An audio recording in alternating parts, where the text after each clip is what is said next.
الحمد للہ رب العالمین والصلاة والسلام علی خاتم النبیین اما بعد فاعوذ باللہ من الشیطان الرجیم بسم اللہ الرحمن الرحیم والذین یؤمنون بما انزل الیک وما انزل من قبلک وبالآخرۃ هم یوقنون۔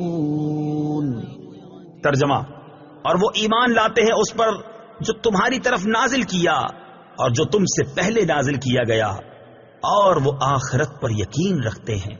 والذین یؤمنون بما انزل الیک، اور وہ ایمان لاتے ہیں اس پر جو تمہاری طرف نازل کیا۔ تفسیر صراط الجنان میں ہے، اس آیت میں اہل کتاب کے وہ مومنین مراد ہیں جو اپنی کتاب پر اور تمام پچھلی آسمانی کتابوں پر اور انبیاء علیہم الصلوۃ والسلام پر نازل ہونے والی وحیوں پر ایمان لائے اور قرآن پاک پر بھی ایمان لائے۔ اس آیت میں ما انزل الیک سے تمام قرآن پاک اور پوری شریعت مراد ہے۔ اللہ تعالیٰ کی کتابوں وغیرہ پر ایمان لانے کا شرعی حکم یاد رکھیں کہ جس طرح قرآن پاک پر ایمان لانا ہر مکلف پر فرض ہے، اسی طرح پہلی کتابوں پر ایمان لانا بھی ضروری ہے جو گزشتہ انبیاء کرام علیہم الصلوۃ والسلام پر نازل ہوئیں۔ البتہ ان کے جو احکام ہماری شریعت میں منسوخ ہو گئے ان پر عمل درست نہیں، مگر پھر بھی ایمان ضروری ہے۔ مثلا پچھلی کئی شریعتوں میں بیت المقدس قبلہ تھا، لہٰذا اس پر ایمان لانا تو ہمارے لیے ضروری ہے، مگر عمل یعنی نماز میں بیت المقدس کی طرف منہ کرنا جائز نہیں، یہ حکم منسوخ ہو چکا۔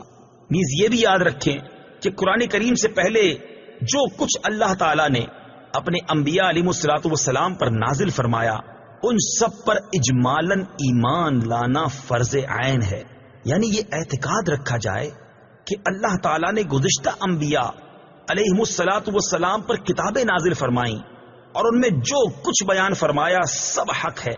قرآن شریف پر یوں ایمان رکھنا فرض ہے کہ ہمارے پاس جو موجود ہے اس کا ایک ایک لفظ اللہ تعالی کی طرف سے ہے اور برحق ہے، بقیہ تفصیلاً جاننا فرض کفایہ ہے، لہذا عوام پر اس کی تفصیلات کا علم حاصل کرنا فرض نہیں جبکہ علماء موجود ہوں جنہوں نے یہ علم حاصل کر لیا ہو۔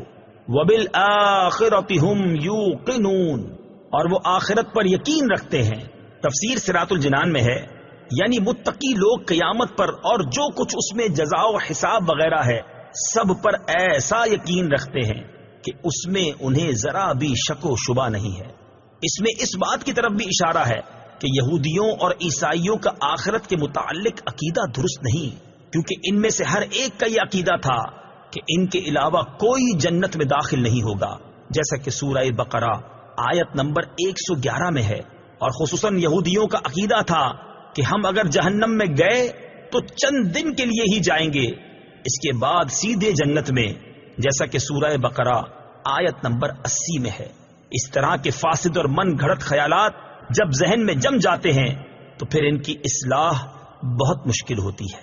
صدق اللہ العظیم۔